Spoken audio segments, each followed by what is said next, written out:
This is question 9 on page 5. The question reads, Gertrude sells shoes. Her total pay each week is made up of a base salary and a commission of 15% of her sales that week. So we're going to try to calculate for her total pay, right? So we're just going to pause right there. We're not going to read the rest yet. And we're going to come up with an outline of an equation before we know any of the details. So her pay, represented by P, will equal the base salary, which I will represent by S, right? Because we don't know that value yet, plus her commission being 15%, which means 0.15 in terms of the 100% that could be, right? So we're going to take the color blue because we haven't used that yet. 0.15, and her commissions, let's represent that by a smaller s. Okay?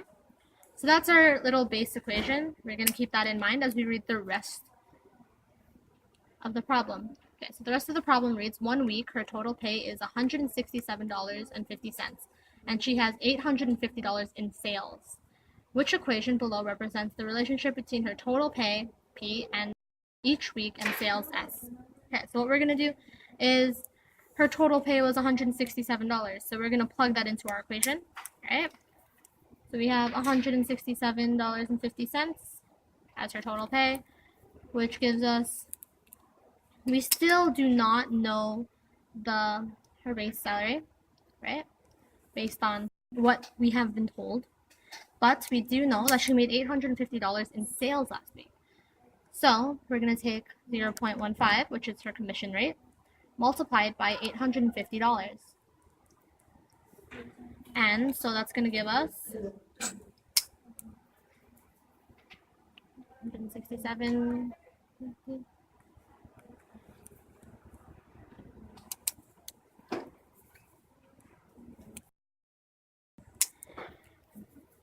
That multiplied together will give us $127.50. So we're just going to move everything to one side so we can get what S is, which will give us 167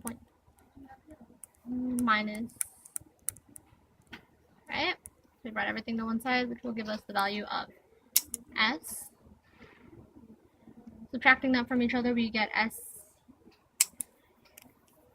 equals 40, which gives us the equation that, because 40 will now be represented as your base salary, so the equation would be, just write this out, P equals 40 plus 0.15S. So now let's look through the options and see if they give us that one. It's not A, it's not C, not D, it's going to be B. So your answer for question 9 on page 5 would be B.